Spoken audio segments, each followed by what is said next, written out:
রাজার ঘরে ছোট রানী এলো পদ্মাবতী, রানী পদ্মাবতী। রাজার আরো 6টি রানীর ছিল না সন্তান, পদ্মাবতীর কোলালোতে মিলল সমাধান। বছর যেতে জন্ম নিল 7 ছেলে 1 মেয়ে, হয় খুশির আকাশ হঠাৎ কালো মেঘে গেল ছেয়ে। হিংসেতে যায় জ্বলে পুড়ে বাকি 6টি রানী, যুক্তি করে ঘটায় ওরা 7 কুমারের হানি। সুযোগ মতো 7 ছেলেকে মাটিতে দেয় পুঁতে, বাঁচে একা পারুল, ওরা পায় না তাকে ছুতে।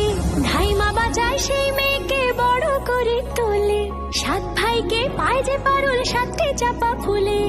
এত কিছুর পরেও রাজার বিপদ যে কাটে না, সূর্য নগরে সুখের সূর্য আর ওঠে না।